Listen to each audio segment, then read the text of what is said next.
Magandang gabi sa inyong lahat. Welcome po sa News Up to Date. Ang topic po natin ngayong araw na ito ay tungkol po sa hakbang na ginagawa ngayon ng Securities and Exchange Commission para po matanggal na po ang Binance app sa Google at Apple App Store. Ito po ay base sa press release na inilabas ng SEC noong April 23, 2024 na ang title ng press release ay SEC moves to remove Binance app in Google and Apple App Store. The Securities and Exchange Commission, or SEC, is working with Google and Apple for the removal of applications operated by cryptocurrency giant Binance in app marketplaces accessible in the Philippines.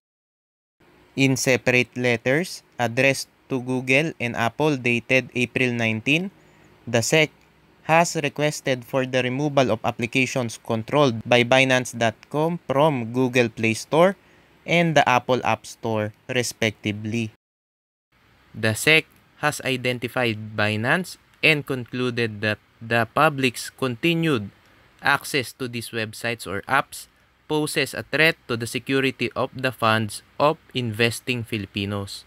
SEC Chairperson Emilio B. Aquino said in the letter, saying that the sale or offer of unregistered securities to Filipinos and operating as an unregistered broker constitutes a violation of Republic Act No. 8799 or the Securities Regulation Code or SRC. Removing and blocking applications of Binance will prevent the further proliferation of its illegal activities in the country and to protect the investing public from its detrimental effects on our economy, Mr. Aquino added. This follows the request by the SEC with the National Telecommunications Commission to block access to websites used by Binance in the country in order to help stop its unauthorized investment solicitation activities in the country.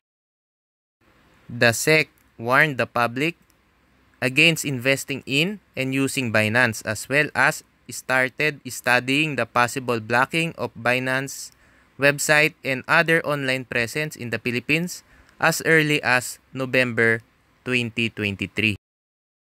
Binance offers a platform for trading financial instruments and investment products, including spot trading using leverage, futures contracts, option contracts, cryptocurrency savings accounts, cryptocurrency staking services, and a platform for initial coin offerings.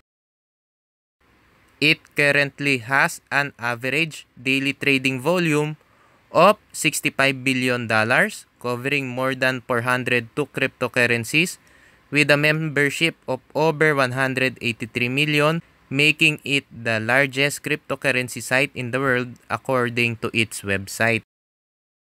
The group has been actively employing promotional campaigns on social media to attract Filipinos to engage in investment and trading activities using its platforms. Binance, however, has not secured from the SEC a license to solicit investments from the public, nor to create or operate an exchange for the buying and selling of securities as required by SRC. The SEC urges Filipino investors with investments in Binance to immediately close their positions and or transfer their cryptocurrency holdings to their own crypto wallets or in accounts with cryptocurrency service providers that are duly registered in the Philippines.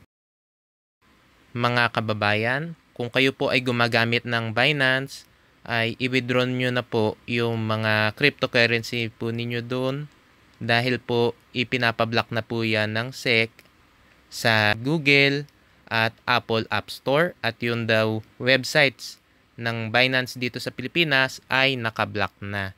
Kaya po mga kababayan, kung kayo po ay nakapag-invest dyan sa Binance, ilipat na po ninyo sa ibang mga crypto wallets o sa ibang mga service providers na merong lisensya po dito sa Pilipinas o i-withdraw nyo na po yung mga naka-store ninyong cryptocurrency sa Binance. Mga kababayan, i-withdraw nyo na po yung mga cryptocurrency po ninyo sa Binance dahil naghihigpit po ngayon ang SEC. At basahin nyo rin po yung mga advisories na inilabas ng SEC dahil marami rin po mga forex trading sites na na-issue na po ng advisory ng SEC at pinaplano na rin po ng SEC na i-block yung mga sites na yon. Kaya po, i-check po ninyo para malaman po ninyo kung ano pong mga sites ang na-issue na po ng advisory at ano pong mga sites ang ipapablock po ng SEC. Kailangan po, lagi nyo pong basahin yung mga advisories na inilalabas ng SEC sa kanilang website para po maging updated kayo kung ano po yung mga companies na walang secondary license at ano po yung mga companies na tinanggalan na po ng primary registration. Mga kababayan, maraming salamat po sa inyong patuloy na pagsuporta sa aking channel. God bless po.